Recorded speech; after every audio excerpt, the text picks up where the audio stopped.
Balava Gurivadadari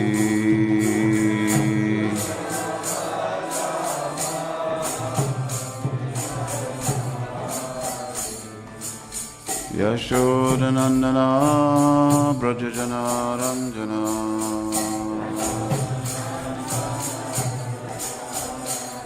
Yashodanandana Brajajana Ranjana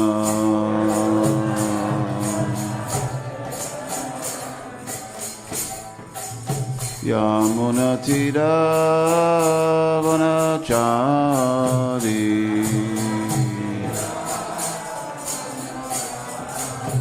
Yamunatira Vanachari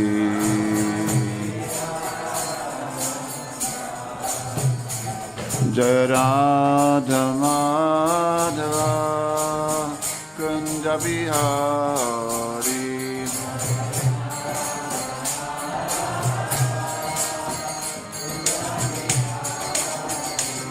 Jaya Radha Madhava Kunja Bihari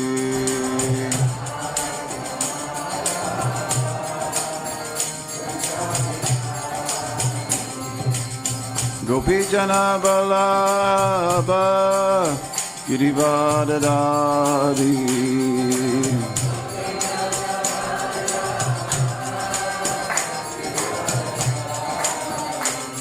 Oh Gopijana Vallabha Girivadadari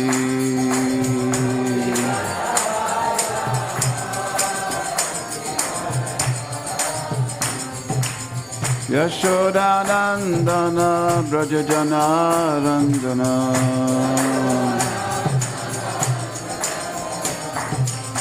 Yashodanandana Brajajana Ranjana Yamunatira Vanachari Yamunatira Vanachari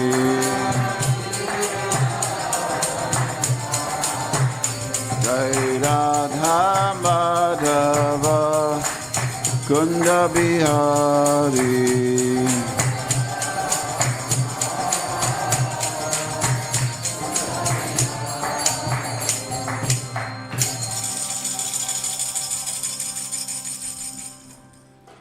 Jai Jai Shri Chaitanya Jaya Nityananda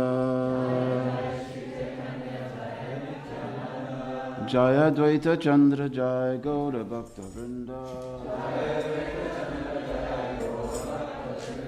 Oh Jai Jai Shri Chaitanya Jaya Nityananda Jaya Advaita Chandra Jaya Gaura Bhakta Vrinda Oh Jai Jai Shri Chaitanya Jaya Nityananda Jaya Advaita Chandra Jaya Gaura Bhakta Vrinda Sri Advaita Acharya Prabhu Ki Jai Hare Krishna. That was the quickest chord key change I've ever seen. Now your new name is Quick Draw McGraw. Very good. We have to be prepared for unannounced changes. So, today is the beautiful appearance day of Advaita Acharya. As you all know, devotees do not have beards in general, except if you're a big kirtan leader. Then you have to have one. But in general, Hare Krishna. Please forgive me, Father, for any offenses I make today. In general, we shave the chin, do we not? This is the Hare Krishna look. Shave the chin, cool chin. Shave the head, cool head. Srila Prabhupada did not have a beard, am I correct? So where would we have seen Srila Prabhupada with a big beard?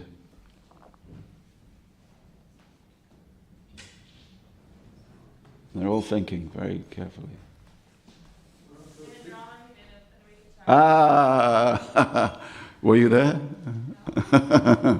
Yes, in a drama as a boy, where Srila Prabhupada acted the part of Advaita Acarya. Very smart. Very smart. So on this holy day, we remember that Srila Prabhupada had a deep affection for Advaita Acarya. And on this holy day, we remember that Advaita Acarya is the person who brought Chaitanya Mahaprabhu to this world. There's a story that Alexander the Great, it's probably an apocryphal story, which means it's probably not true. So Alexander the Great gets to the border of India and he's conquered the whole world, but he can't conquer India. And because he can't conquer India, he gets profoundly affected. I'm Alexander the Great. How is it possible that I can't be great in India also? I've come all the way here. Please tell me how it is that India is so strong that I cannot conquer India. And so they bring him a plate. Some messenger comes with a plate. The whole army is waiting to see this messenger. Comes with a plate and a flag to show he's got peaceful intentions. And on the plate is a shalagram shila, some tulsi leaves, a copy of the Bhagavad Gita, and a little lota of Ganges water. And the message that India sends to Alexander the Great is, my dear Alexander, you cannot defeat India because of these four things. So Alexander the Great, he understands there's something else going on here. Strength is more than just strength of armed might, strength of weapons. There's an inner strength, which if you want to conquer a people, you must possess. These people are stronger than I imagined. So Shalagram Shila plays a part in our story today, as does Tulsi leaves, as does Ganges water, as does the Bhagavad Gita. Look out for them. They'll be coming up next. Advaita Acharya Prabhu Ki Jai. So he was born the son of Kuvera Acharya, and his name, before he became Advaita Acharya, was Kamalaksha, or one who has eyes like a lotus. And he took birth 50 years before Lord Chaitanya Mahaprabhu appeared. 50 years before. So by the time that Chaitanya Mahaprabhu started the Sankirtan movement, in which you see this is a photograph taken back in those days. I saw it on Snapchat.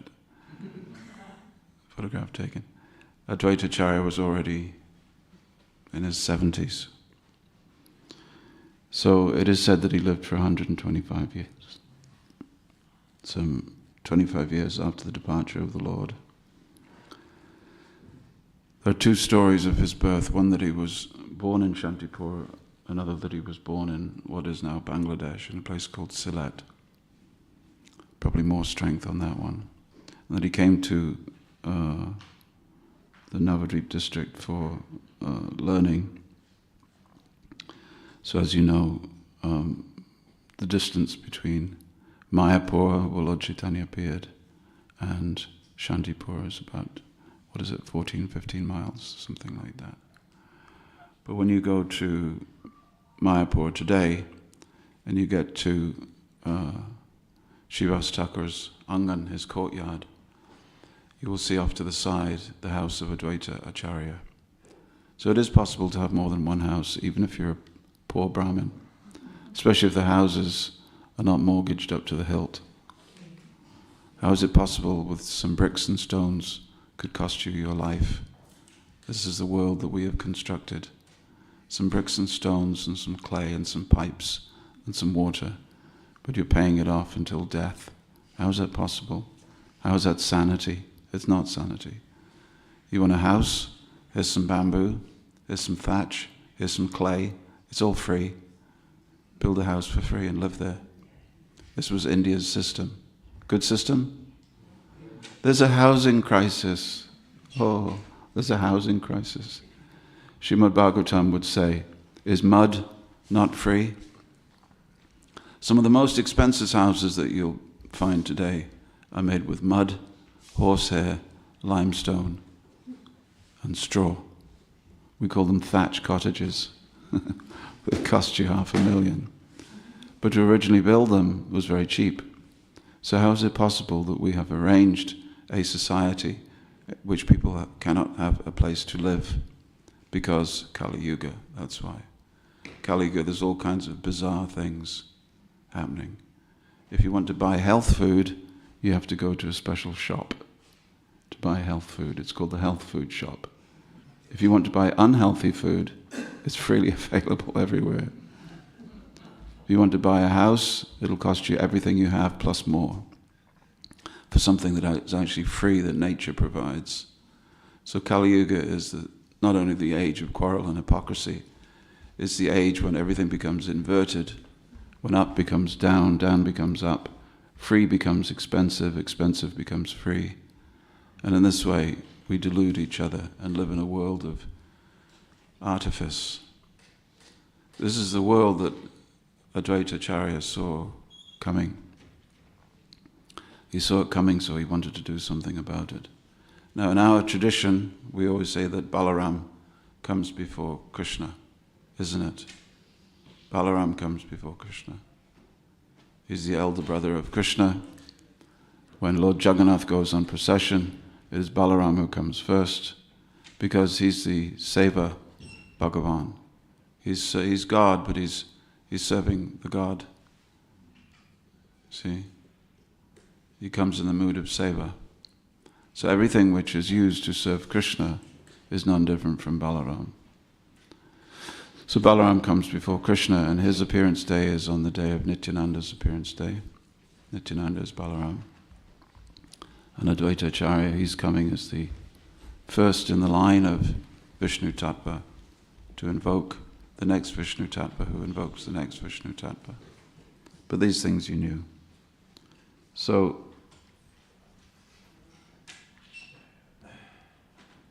Advaita Acarya studied under a scholar named Shantacharya in Pulavati village near Shantipur. And that is where he was awarded the title, Acharya.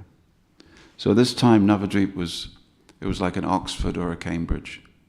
Just like if you go to Oxford today, how many students are in Oxford? How many students are in Cambridge? It's more than 25,000, isn't it? Makes it, everybody's young. Go to Oxford, everybody's young. Go to Cambridge, everybody's young. Everybody's intelligent. You wonder, what is this place I've come to? See, you go to Oxford, you won't find much graffiti. You want to go to Oxford, you won't find much knife crime. Intelligent people. Intelligent people don't spray their names onto walls. Intelligent people don't carry knives that are 4 feet long. This is not intelligent behavior. This is Sudra behavior. So when Sudras gain the upper hand, this is Kali Yuga. It's a difficult time that we live in. So this was Navadvip, and it was the home of new sciences. But when we say new sciences, we do not mean biological science or physical science. We mean the science of rhetoric and debate, logic, philosophy, which is just as compelling as any of the physical sciences are now. Because it gives you a perspective on life. Philosophy is that which enables you to see life in a different way. We don't see the world as it is. We see the world as we are. We look out from a pair of eyes and we see not reality, but we see reality as we are projecting it from inside to outside. So this is not good. This is not good. Because according to your many, many lifetimes previously, you're seeing this world in a way that all those lifetimes have conditioned you to see. So philosophy is the science that peels away that illusion and allows you to see the world as it actually is. This is a wonderful thing. That's why it's the highest of all sciences. See? But we don't decry science, actually. We say the search for the truth is noble, but just be very, very careful that even though you have your microscopes and your telescopes, whatever scope you have, you're just increasing the scope of your eyeballs, and it's your eyeballs that are at fault. Your eyes cannot see. So the microscope may allow your eyes to go where you cannot see, but still, they're flawed instruments. So just to be aware of your frailties, and then you'll be able to see with another higher science. So this is what was studied in Navadvip. Is that okay? Haribol, any questions? So if you go to Shantipur, Shantipur is the place where Advaita lived for some time. We normally, when we're going to Mayapur, either on the way there or on the way back, we visit Shantipur, about 17 miles. Advaita Acarya had 6 sons. He was the contemporary of Ishwara Puri. Ishwara Puri is the guru of Lord Chaitanya Mahaprabhu. Advaita Acarya, it is said, was the guru of Haridas Thakur. And in his later years, Advaita Acarya became increasingly saddened by the state of the world. Now this is someone becoming saddened by the state of the world when the world was still quite fresh, 500 years ago in India.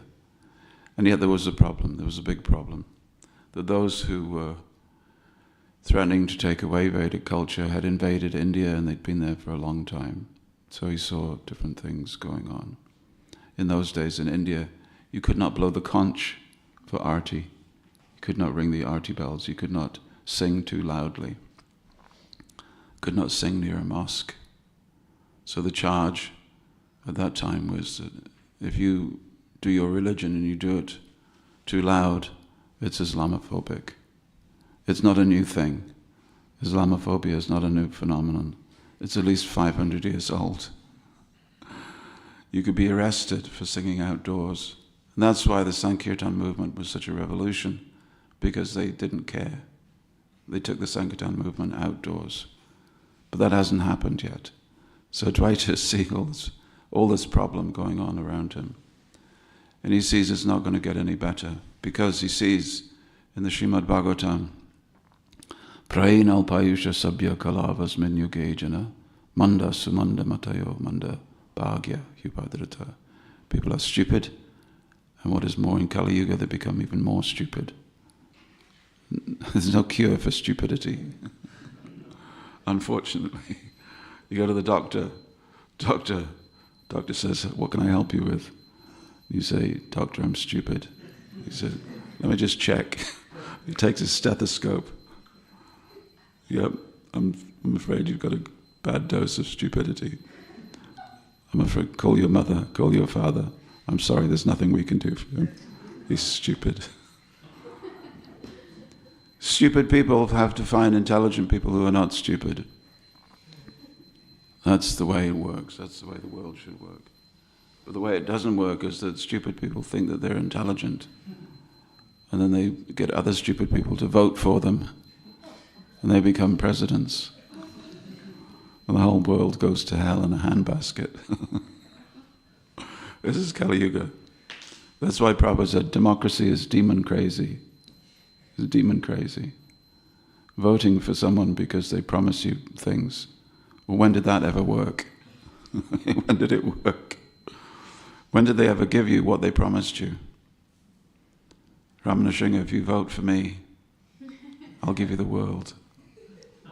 I really understand you. I can do things for you. Vote for me. Thank God we don't have a campaign to vote for temple president. That would be fun, wouldn't it? People going up and down the aisles, banging drums and shouting out slogans, wearing hats. Make ISKCON great again.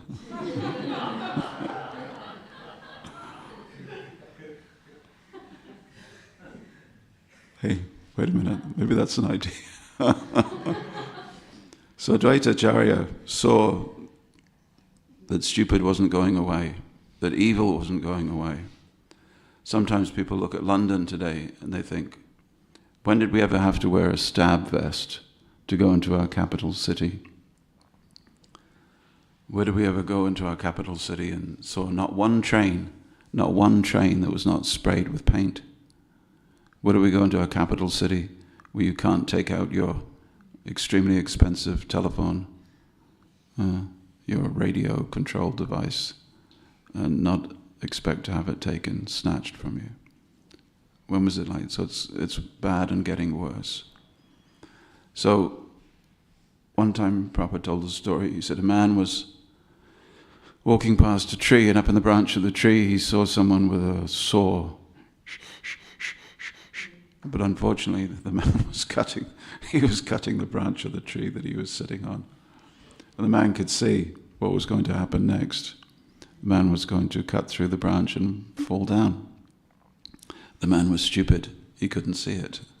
The man called up to him. He said, "Sir, if you carry on like this, you will snap the branch, you will fall down and crack your head." And the man called back to him, and Prabhupada was laughing. The man said, "What are you, a fortune teller? How can you possibly know what's going to happen in the future?" See, stupid doesn't respond very well to good advice. So of course, he kept on. And then the man heard, and he fell and cracked his head. As he was lying on the ground, the man came back and he said, "I told you." He said, "Yes, but how did you know?" He still didn't understand. So all we have to do is, as we say, wind the video forward. Wind the video forward of modern day life. What will you come to? Horrific. Therefore, Prabhupada said, this Krishna consciousness movement has come to society in its hour of need. Historians of the future will see this movement as having changed the world when that change was required. And never doubt that every single one of you, and those of you watching at home, hello, thank you for tuning in. Every single one of us has a contribution to make. Every single person, whatever their hairstyle. Yes, even those with beards. They have a contribution to make. And that's in reference to something I said at the beginning of the class. So if you walked in, you won't get that. I was looking at, every morning we come and we have these beautiful prayers to Lord Krishna, Govindam Adipurisham. So beautiful that Prabhupada was so touched that tears fell from his eyes when he was listening to it. And immediately he said, this should be played in every temple all around the world. Now the person who put all the different instrumentation, George Martin, sometimes called the fifth Beatle, he put that all together and made the package what it is. But was he a Vaishnava? No. But do we accept his service? Yes. So everyone has a contribution to make. Our job is to say, we are trying to turn back Kali Yuga. We're trying to have a little golden age. Don't mind us. We may be religious fanatics. We may be aspiring for something that's almost impossible. But can you please help us? Can you please help us? I'm just a messenger. Please help us to create a better world. And you will see that people will come forward, because it's a noble idea. Please help us. We're trying to create a better world. So some people want to create a better world by feeding everyone. That's okay. We would like to see why people get hungry in the first place. And if you trace it all back, you will see that there are evil leaders, demonic leaders, because Kali Yuga throws them up like flies.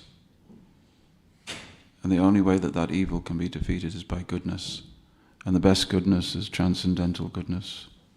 And that is available in this Krishna consciousness movement. As I saw everybody dancing this morning, I thought, who does this before breakfast? Well, of course, there's no breakfast today, but who does this? Who does this and at the same time says, there's no breakfast today. Okay, that's fine. I'll still dance. I'll still dance and sing. There's a little coordinate. Did you see the boys, ladies, today? Shame on you. The boys today, I don't know how it happened, but usually it's the girls that are coordinated. But the boys were very coordinated today. You did your circular thing. The boys were doing this sort of, what do you call it? This line dance. It was a quadruple line dance going on. I thought, that's pretty clever. So no breakfast, early in the morning, and singing and dancing. Who can make anybody behave like this? Who can make anybody behave like this? Only the name of Krishna, because the name of Krishna is Krishna. So knowing this, Advaita Acarya, he looks and he sees that the only way this world can be healed is if I bring Krishna himself to this world.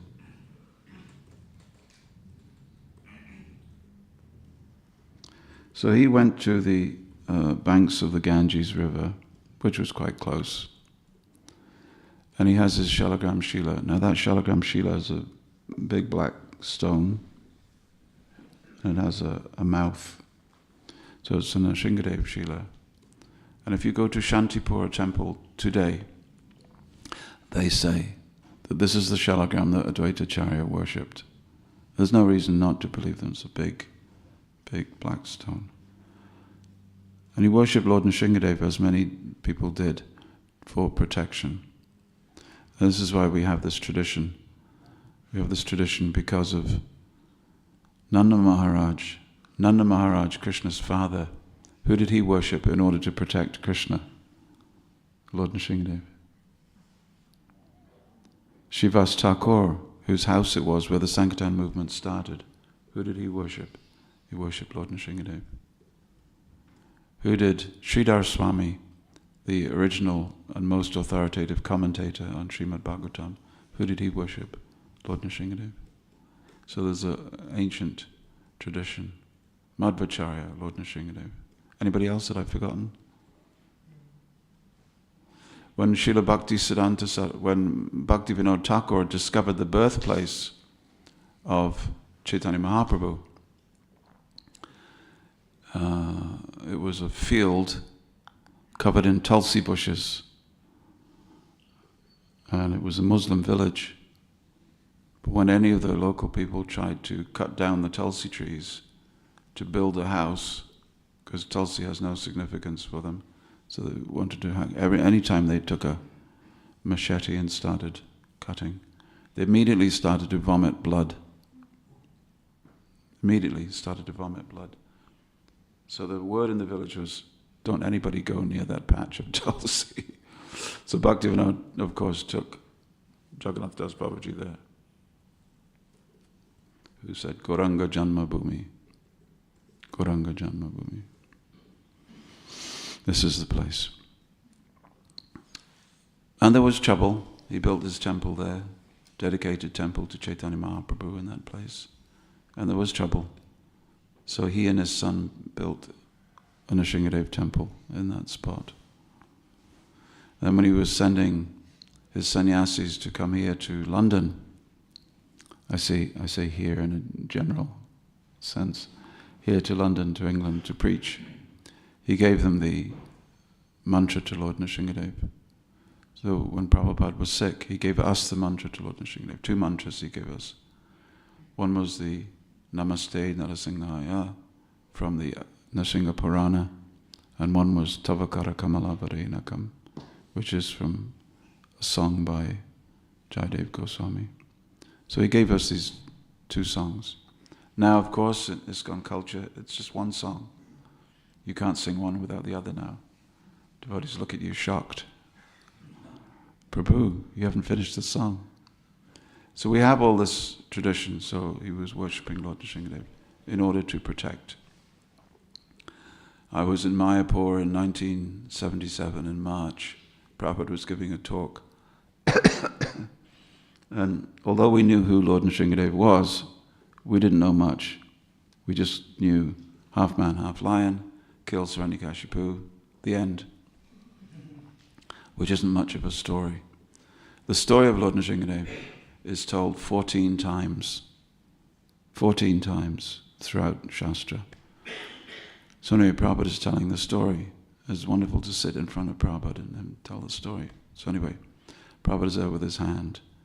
And he's showing his left hand like this to everyone. And with his right hand, he's doing this. He said, so the nails of Lord Nrsimhadev are very sharp. Therefore the demons.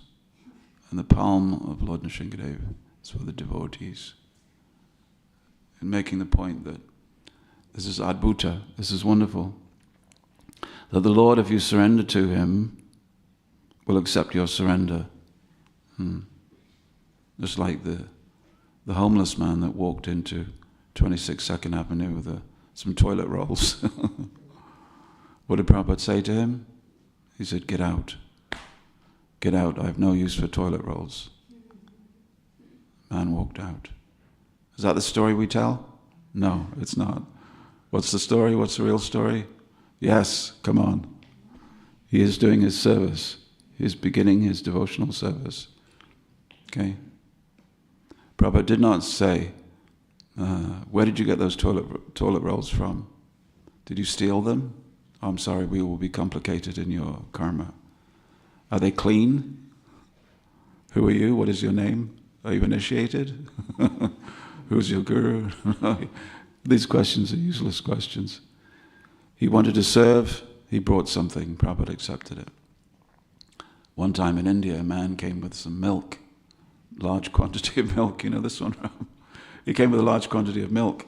Prabhupada said, find, because the man wanted to take back the receptacle that he'd bring, big thing. So they brought all the pots, all the pans. There was still some milk left in the bottom. So they said, do you have anything else? He said, well, we only have a lota in the toilet, Srila Prabhupada. Always tell a devotee house has to be a lota. Any visitors to the house, very strange concept. So bring the lota from the toilet. So they wash the lota from the toilet and put the milk in that lota. Why? Because Prabhupada wanted to accept every last drop of the man's service. We never turn away service. So this is Lord Nrsimhadev. If you come with a mood of service, you will get protection. There's an old story they tell in the south of India, that just before Lord Nrsimhadev rips open the chest of Hiranyakashipu, he takes his right hand and he puts it over his heart. And just for a brief moment, Lord Nrsimhadev is saying, is there any good here? Anything redeemable? Is there anything at all? And of course, no, the answer. Then comes the rip. Of course, yes, we know the story. But the Lord had brought his own servants from Vaikuntha. But don't spoil the story. Devotees shouldn't spoil the story. Devotees like to spoil the story with philosophy. Ah, yes, they say. It wasn't Sita that got captured, it was Maya Sita. Sorry, that's a spoiler alert. You just spoiled the end of the story. God himself is telling a story, don't interrupt. Okay?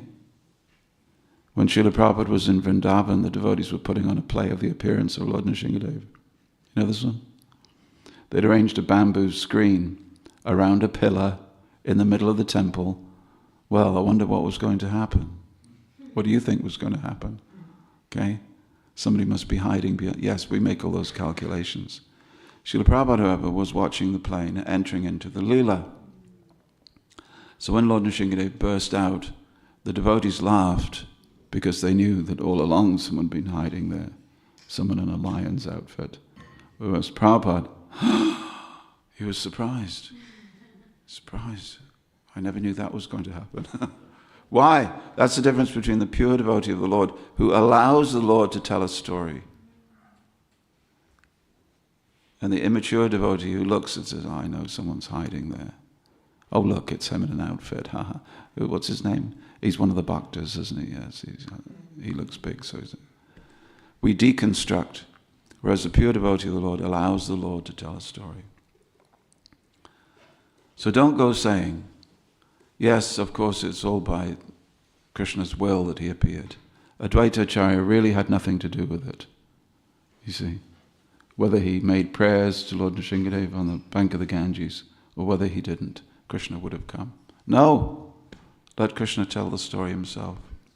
The story is that my devotee, Advaita Acarya, called out for me with tears in his eyes and asked me to come to save everyone in Kali Yuga. That's the story. That's the Leela. So he worshipped the Lord. And then later, Lord Krishna, Lord's Radha Krishna comes as an avatar. He prayed for several months, crying out in a loud voice, worshipping the Lord in the form of his Shalagram Shila, with sacred tulsi leaves and Ganges water. And at the end of 13 months, during eclipse of the full moon, his prayers were answered when Chaitanya Mahaprabhu was born. Hari Hari Bol. And it was said that Advaita Acharya was the first who proclaimed Chaitanya Mahaprabhu to be God by addressing him, Namo Brahmanya Devaya. Please read. Jagadataya Krishnaya Govindaya Namo Namaha. Okay. So the first place where Chaitanya Mahaprabhu took alms was Advaita Acharya's house. And this is where he told Chaitanya Mahaprabhu, wherever you are is Vrindavan. So, any questions? Yes, sir. This pastime of Advaita Acharya worshipping Shalikram. This happened today on Advaita Acharya's appearance day. On which day did it happen? Is there any reference? Oh, did it happen today on his birthday? Yeah. No. Okay. Is there any reference of when did it happen? Probably there are probably references, but Srila Bhaktisiddhanta Saraswati does not accept the book Advaita Prakash. So that has been translated and it's in English and it's sold on ISKCON bookshelves, but unfortunately Bhaktisiddhanta Saraswati does not accept that book. And Lord Chaitanya appeared in 1486. Yes. So how long, in what year was this prayer made? Is there any reference? How long was Chaitanya Mahaprabhu in the womb? 13 months. We read. So 13 months previously, at least. 1485, 1484, end of 1484, perhaps. I do not know. All right, thank you. I'm saying I do not know, not because I'm humble, but because I don't know. Well, there's so many things I could tell you. We could go into details of the Lord's transcendental identity. But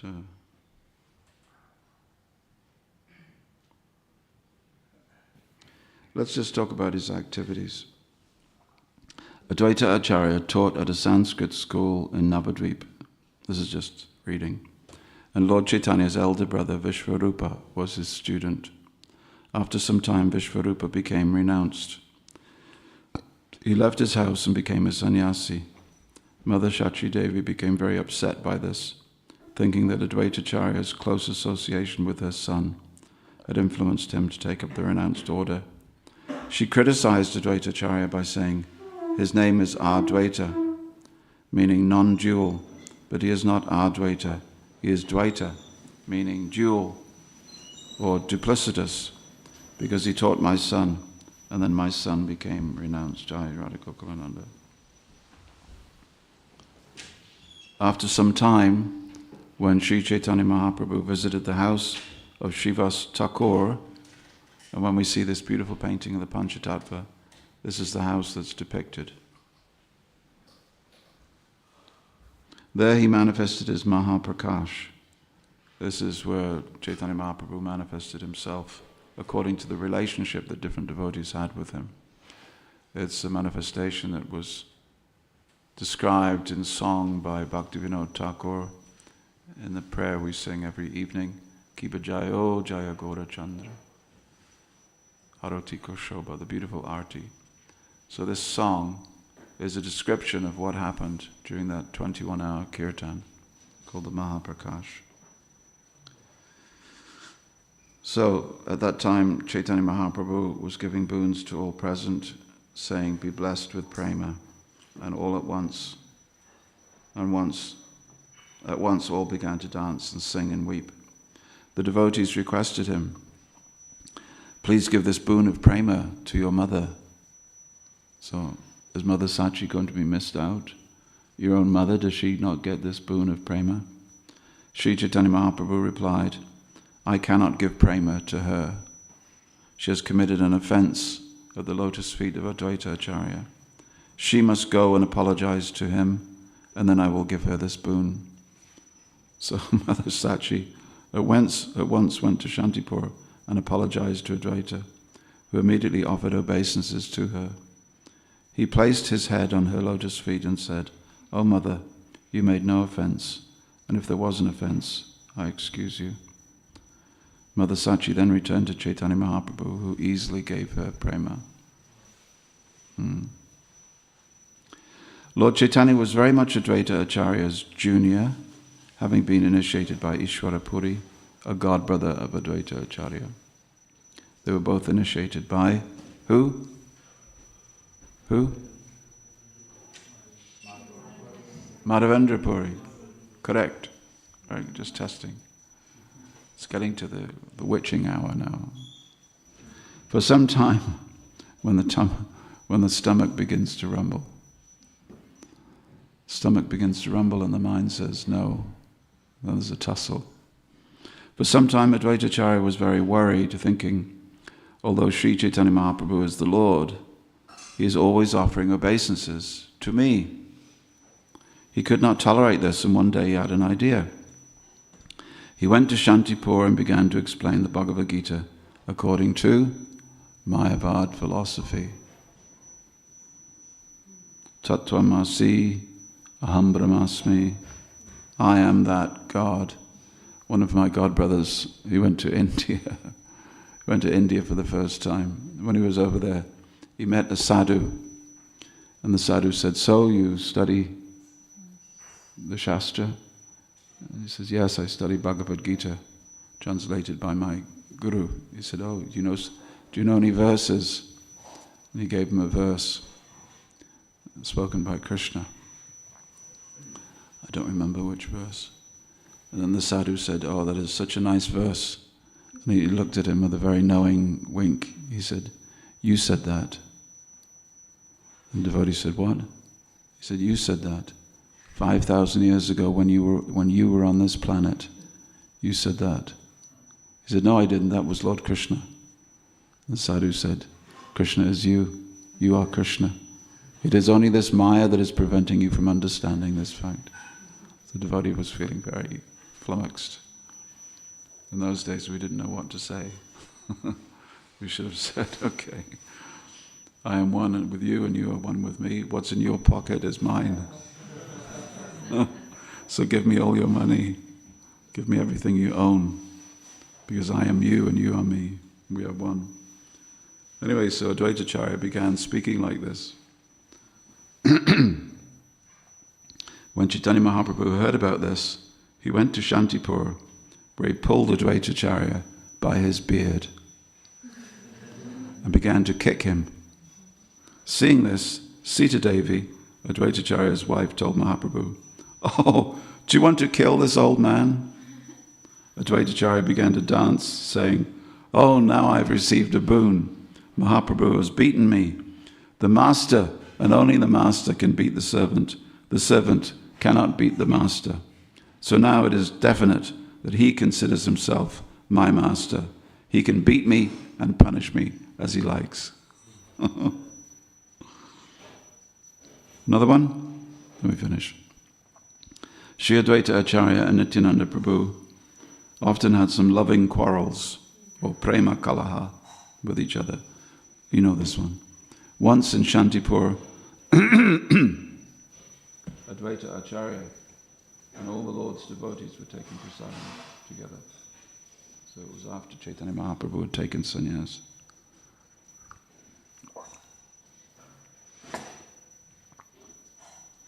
Nityananda Prabhu, who was always a little erratic, he took some of his prasadam remnants and he threw them on Advaita Acharya's body. Advaita Acharya said, "He is a mad Avadhuta. He has no etiquette, none at all, and he has made me impure, throwing the remnants of his food on me." Nityananda Prabhu said, "Oh, you think yourself a Vaishnava, but you have no knowledge of Vaishnava principles." See, they don't look so argumentative when you look at this picture, do they? Mahaprasadam never becomes impure, even if it is touched by the mouth of a dog. Don't try this at home, folks. Someone had left a plate of Mahaprasadam on top of a wardrobe in the ashram. It had been there for 3 weeks. It was covered with mold.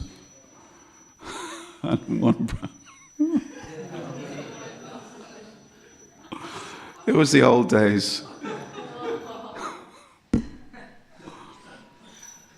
Mahaprasadam never becomes pure, he said. Still, he speaks like this. So, he is an offender, the Advaita Acharya. He is an offender of Mahaprasadam. In this way, they both used to engage in loving, joking quarrels. Once during the time of the Rath Yatra festival in Jagannath Puri, after Chaitanya Mahaprabhu's devotees had completed the cleaning of the Gundicha temple, they sported together in the waters of the Indrajumna Sarovara lake. They were all splashing water on each other. Nityananda Prabhu and Advaita Acharya began to throw water on each other, and Nityananda Prabhu defeated Advaita Acharya. Well, he was about 80 at that time, so steady on, Lord Nityananda. He later began to rebuke Nityananda Prabhu, calling him bad names. In this way, they used to engage in love-filled mock quarrels. So let's just say this final prayer. This is from Adi Leela, chapter 1, verse 13. Advaitam Harinadvaitad Acharyam Bhakti Samshanat Bhaktavataram Isham Tam Advaita Acharyam Ashraye, because he is non-different from Hari, the Supreme Lord. He is called Advaita. And because he propagates the cult of devotion, he is called Acharya. He is the Lord and the incarnation of the Lord's devotee. Therefore I take shelter of him. Beautiful.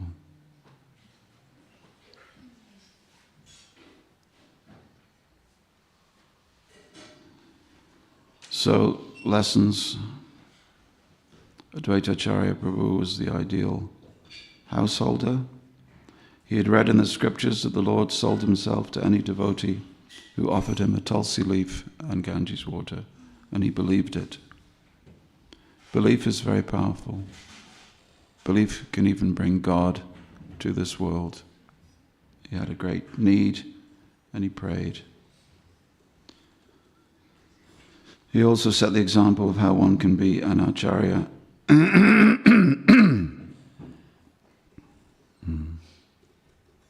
Prabhupada said that we in our lives can also be mentor, guru, advisor, teacher, acharya. So try to follow the path of acharya process. This is Prabhupada. Then life will be successful. And to become acharya is not very difficult. First of all, to become very faithful servant of your acharya. Follow strictly what he says. Try to please him and spread Krishna consciousness. That's all. It is not at all difficult. Try to follow the instruction of your Guru Maharaj and spread Krishna consciousness. That is the order of Lord Chaitanya.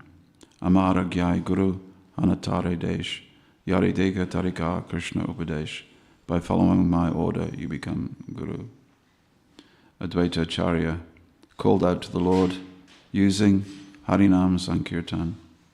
So Harinam Sankirtan is the ultimate prayer, and it gained Advaita Acarya and the entire world the ultimate benediction. There was no complicated ritual. It was very simple. Just Ganga Jal and Tulsi leaves. When I was living in Africa, we just for fun, we went to what we thought was the remotest village on the map. I thought, well, this will be fun. Going into the jungle and driving for miles and then walking. And we came to a circle of cottages made with mud, and the chief of the village invited us in. And when we got into the chief's house, he was pointing to the wall, and I went over to the wall, and there was a picture of Panchatattva. This is in an African village. He called out to his followers, he said, kill a chicken, bring a chicken, our guests need to be honored properly. We said, no, so don't kill a chicken. He said the Panchatattva wouldn't like that. Okay. But I said, why do you have this picture on your wall? He said, I like it. I like it. People singing and dancing. What could be more attractive than singing and dancing? And happy people. Happy people singing and dancing. You can't go too far wrong. There was an advertising agency over the road from the temple in London, and devotees made friends with them, and they said, we tried to push this Krishna consciousness movement. Could you give us some tips on advertising, promotion, marketing that we might be, that might help us a bit more, make this a bit more successful? They said, they just looked at them and they said, you're kidding. They said, 8 bald men dressed in orange, playing tambourines, going up and down Oxford Street, the most busy street in the country. He said that's the best marketing. Best marketing we've ever seen. You'd have to pay a fortune to get that amount of advertising. And then a couple of years later, this advertising company, they were sending out Christmas cards. And they said, can we use an image of the devotees on our Christmas card? Devotees thought it was a bit strange, but they said, yes, okay. So we'll send you a Christmas card too. So in the mail they got a Christmas card, and it was devotees on the front doing Harinam on Oxford Street. And inside it said, Happy Christmas, Christmas, Christmas, happy, happy.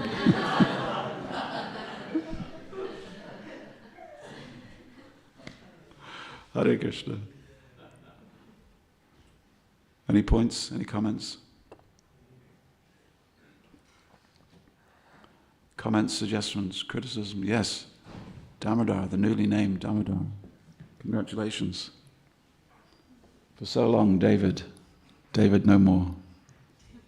Thank you, Kripamoya Prabhu. My question is about, in terms of the advancement of Kali Yuga, I was wondering if technological advancement is always negative, like it always brings degradation in society. Well, it's like a knife, isn't it? If you have a very sharp knife, a scalpel, just like I sometimes tell people, I begin my story. I was in London and someone drugged me. This is a true story. Somebody drugged me and then they stuck a knife in my stomach. Did you know this? Have I told this story before? I was in London, somebody drugged me and they stuck a knife in my stomach. But his name was Dr. Agarwal. It was in a hospital and the drug was anesthetic. So it's all context. It's all context. Drugs can be used to exploit someone. They can be used to save someone's life. A scalpel can be used to save someone's life, or it can be used to attack them. So technology in the same way can be used for Krishna. I'm speaking to you now through a microphone. I'm speaking to Mrs. Chowdhury as she eats her cornflakes in Sheffield, right at this moment. Mrs. Chowdhury, I can see you. It's a half-day fast. But we're also using technology, and it's wonderful technology. I was among the first when we used this system called Mayapur TV. And in Italy, they were amongst the first to use a particular type of radio transmitter. They had 17 transmitters up and down the length of Italy. And from one temple called Villa Vrindavan, they were making a 24-hour radio program, which worked out very well, because at one point, at the high point, thousands of people were listening, and devotees were singing the offering prayers. So before all these thousands of Italians were eating their pasta and pizza, they would put it in front of the radio, have it blessed. Namo Brahmanya Devaya Go Brahmana Taja Jagadadaya Krishna Govindaya Namo Namah. And then they would eat. And one day the devotee forgot to do it, forgot to say the blessing prayer. And hundreds of phone calls came into the radio station. When are you going to say, hey, when are you going to say the prayer? I'm hungry. Hundreds of phone calls. The devotees said they told me, we didn't know how many people were listening. One time it was coming up to Christmas, and they put out an announcement that our monks, brahmacharis, our monks have no socks. Can you please send some socks? They received 3 tons of socks for the brahmachari ashram. 3 tons of socks. The point is, technology can help us, Damodar. At the same time, intrinsic in technology is a sort of default mechanism whereby it will artificially remove the humanity from it. That's the difficulty. That's the difficulty. There's an old story of Confucius. This is not a story that Prabhupada tells. A story about Confucius, and he's digging a hole in the ground for some reason. And a fellow philosopher comes and he says, "Oh, Confucius, I have a device. You just rotate it and it will dig quicker." And Confucius looks at him and he says, "But if I use this, my mind will be moving with the wheel, not with my own hands. And this will pollute my mind. My mind is my greatest weapon in this world." Because he's a philosopher. So if you allow something to take over your mind and you lose your ability, just like, wasn't it Krishna and Arjuna were offered technology by Maya Danava? Isn't it? Am I right? Was it just Arjuna or was it Krishna and Arjuna? No, Arjuna was offered technology by Maya Danava. Okay. Krishna said, "Don't accept it. It'll bring on Kali Yuga. Don't accept it." So now we have it, and we're seeing the other side. We're seeing the flip side, aren't we? Social media, and we're seeing, all different sort of epiphenomenons come from what is seem to be a very bringing people together. We're bringing people together, but as we know, people are being brought together by technology, but they are lonelier than ever. The great curse of the world today is loneliness. People feel separate from. So there's nuclearization of the community, nuclearization of the family, nuclearization of even one person who's split into different parts. The part that he plays on social media and the part that he plays with himself. Therefore, friendship, not mediated by technology, is one of the most important things that can push back at least this problem. Therefore, I tell devotees, we have a great history in our ISKCON movement of making devotees, breaking devotees, and losing devotees. It's quite amazing. But it's not completely our responsibility. It's almost beyond the scope of one missionary movement to hold on to everybody that it touches. And then Prabhupada wrote one time, he said, how in the traditional Gurukula one teacher is teaching thousands, that one teacher teaches 10, those 10 teachers then teach 10 each, then those 10 teach 10 each. You get the idea? So when Bhaktisiddhanta Saraswati Thakur, he had 10,000 disciples, at least, some say more, but at least 10,000. Prabhupada had 4,800 disciples. Now look what happened. We have a big problem. Millions of people, literally millions of people, say that they are affiliated to our Krishna consciousness movement. The next big revolution is to follow the revolutionary model that Bhaktisiddhanta Saraswati Thakur had, which was a pyramid model. He would look after 18 sannyasis. Bhaktisiddhanta would look after 18 sannyasis. The 18 sannyasis would look after what was called the Mahadeshika, 10 Mahadeshikas. A Mahadeshika would look after a Deshika, and a Deshika would look after a Shishya, or a disciple. So if you looked at it, the whole system of the Gaudiya Math was the pyramid. And yet, even that can crumble when the Acharya passes away. So in order to restore sanity to the world, each of you devotees have to look after at least 10 others. If you looked after 10 others, and if everybody looking at home looks after 10 others. Now, most people, when I say that to them, they say, no, who's going to look after me? Who's going to look after me? Well, this is the selfless character of devotional service. You become convinced that God will look after you if you look after others. Okay? It's part of you, it should be part of your DNA. You see how a mother bird looks after the chicks. She gives up everything. A mother will even give up her life to look after the little chicks or the little children. So in the same way, if you want to be responsible, if you have any agency at all in bringing someone to Krishna consciousness, along with that, there is a price to pay, that you have to stay in touch with them. Now we can use Damodar, we can use technology a little bit to do that. As I said, it has its uses.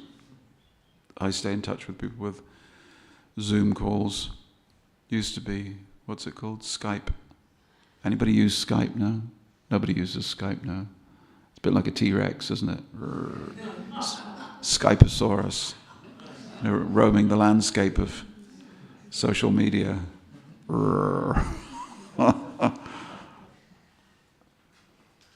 And Zoom came along pretty much at the time of COVID, didn't it? So we all connect in that way, or FaceTime, or whatever it is, Google Meet. But ultimately, face-to-face communication. Face-to-face communication. This is the way we're being asked to do it. And you can choose your 10. You don't have to get stuck with anybody that you don't gel with. That's the fear, isn't it? If I start looking after people, will I be stuck with them? It's like the guru when he gives initiation. He gives initiation and he goes, oh, this one? Oh, I thought I didn't like this one. Anyway, what the heck? Someone's got to do it.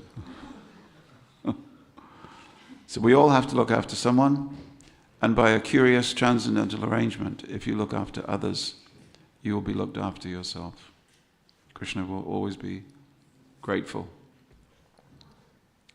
Do something to make Krishna grateful, and you'll always be protected. That's my motto. So thank you, Damodar. There was one more. There is no breakfast. Sir. Thank you for the class, Prabhu. After hearing about Nityananda Prabhu and Advaita Acharya's joking exchanges, I was just wondering the role of joking exchanges in a practicing devotee's life, because here it seems very fun, but on the other side there's a risk of offenses. So I was just wondering your viewpoint. Yeah. I think it's quite a usual thing that when a devotee hears that offences to a devotee are, one of the main obstacles in spiritual progress. It's the sort of capital offence of the 10 offences, isn't it? Number 1, top of the pops. Don't offend, don't blaspheme devotees, don't joke about them, don't talk about them behind their back, don't insult them, don't physically assault them, don't take from them, don't harm them, don't injure them in thought, mind or words. Sometimes that can make us so fearful that we become paralyzed. We stop having fun. The thing is, you've got to have friendly relations, and within the scope of friendly relations, you know your limits. If you don't have a friendship with someone, then you'll never know what you can say and get away with in the name of joking and, good relations. But we can't live without these. We can't live without laughter. Try living without laughter. It's like the Taliban, Okay, no musical instruments. No kite flying. I don't know if they talk like that, but how can you live like that? It's like here in this country, the Puritans said, okay, no Christmas, no plum pudding, no theatre, no dancing, no public performance of music. How long could people live like that? And it bursts out. So to try to say that a devotee's life is it's philosophical, we have to be very serious, we're going back to Godhead, we have to be serious, okay? Take it all very seriously. Do you take it seriously? You serious? If there's no fun. One time I was very serious. I was very, very serious. Serious brahmachari. Can you believe it? There was a time. And in Mayapur, same time, I was sitting right beside Prabhupada. Prabhupada was watching a play. And of course, I knew that lines were very carefully drawn between sannyasis and women and brahmacharis and women. And on the play, there was a sannyasi playing the role of Ravana. And he captured Sita in this version of the play. Probably hadn't read the Ramayana, hadn't read the script. He took Sita and threw her over his shoulder and walked off stage. And I thought, he's a sannyasi, oh my God. Prabhupada's going to be so angry about this. And I very slowly stole a look at Prabhupada, who was sitting just sort of there. And Prabhupada was going, I'd never seen Prabhupada laugh like that. And I thought, gurus can laugh. Prabhupada was having fun. So it taught me a lesson. Firstly, never second guess the spiritual master, but never project your grimness onto a situation that could be funny. We do that a lot, don't we? Spiritual life, we have to take it seriously. Come on, sit up straight. Everyone, sit up straight. Spiritual life has to be very serious. Why are you sitting like that? Sit properly. So that's one side. See, they've all followed my instructions. They're lovely, aren't they? But on the other hand, unless there's friendly relationships, how will you be reminded of the spiritual world? We're going to a place where there is only spiritual, friendly relationships, a lot of laughter. That's how you know that you're getting close to the spiritual world. You hear a lot of laughter. You hear the spiritual world first before you go there. You know this? Prabhupada said you will be on the street. He said you will hear the sound of Krishna's ankle bells. That's the first. Then you will turn around and there will be Krishna. So hearing comes first. Anyway, the point is that unless we have something better, people will not join us. Prabhupada said, take wood, make a sign outside the temple, and the sign should read, Hare Krishna Colony, come and join. He was up for everybody joining. Now how can we invite the whole world to come and join us? Well, you buy one temple and you fill it up, and you buy another one and fill it up, all over the world. So far we have 900 temples. It's a wonderful thing. But we only have a few temples in this country. So we have to extend the fun, extend the laughter beyond the M25. I realize it's a big ask for many of you who were born in Wembley. But there is a world beyond the M25, and it's calling you. Come, speak to us. They don't all have zombie knives. They will in some parts of the world, our devotees have. You have to laugh about it, otherwise you'd cry. Devotees went to the south of Italy. And of course, 4 or 5 devotees on the street taking money from people, which is, we see that we're distributing books, but there are certain members of certain brotherhoods in that part of Italy who look and they see they're taking money from people. Hundreds of pounds. I've watched them. How do they do that?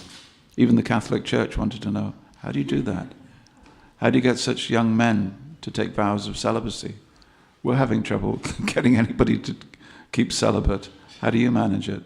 And so in the Vatican they started studying Prabhupada's books to see what the secret ingredient was.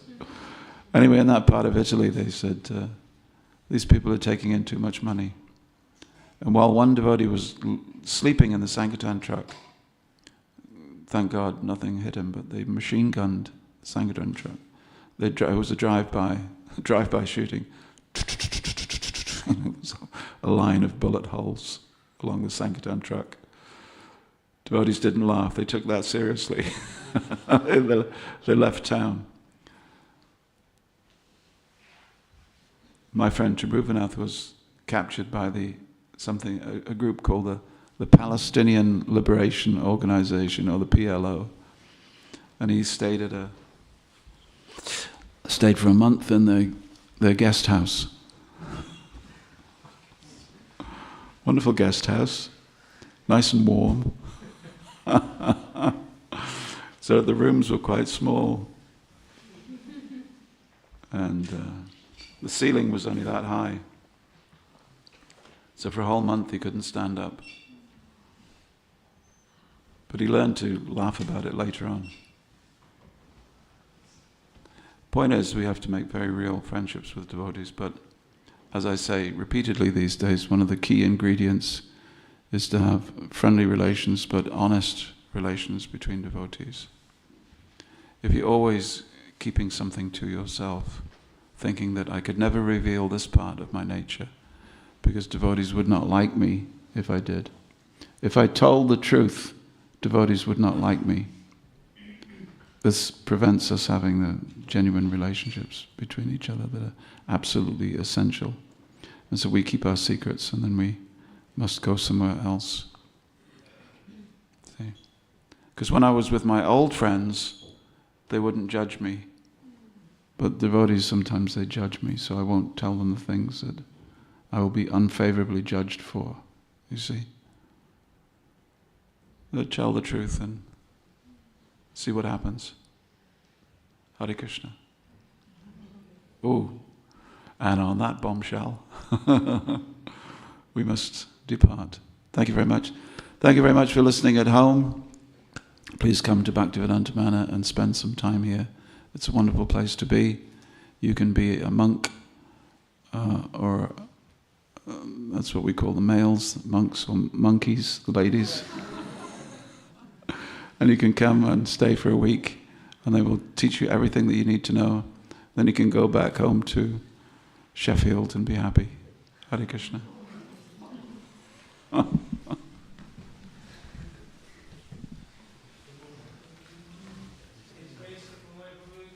Jai.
give it to Cindy or something. I look forward to seeing it. Yeah, it's really good. It works for me. And it smells nice. I can make you guys a spray. And you do it for... Yeah. Yeah, and it smells nice. You know, you just give it in your bag or whatever. If you want. I'll give it anyway, you can use it if you want. No, I'll probably just use it. Yeah, no, it's fine.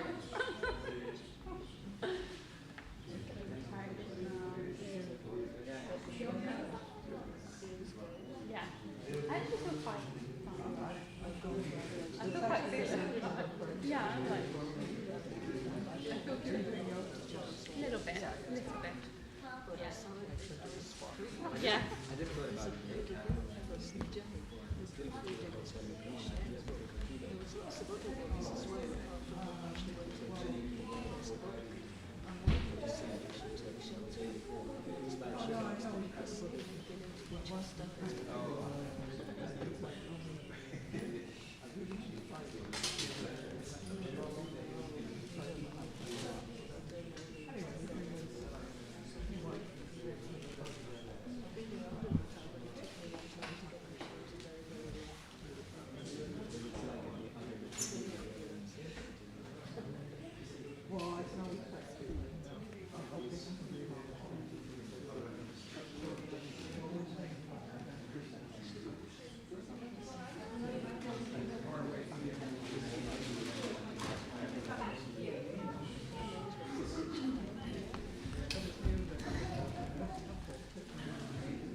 I'm looking forward to it. Yeah, I just hope everyone's, we just hope and pray everyone's well. Yeah. Yeah.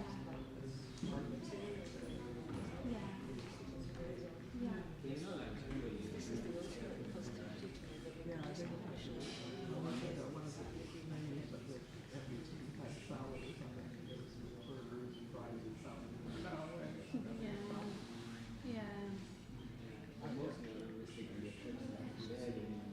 I've only ever looked at it once, and that was just because I was in the garden and like the air was really but I don't know, I only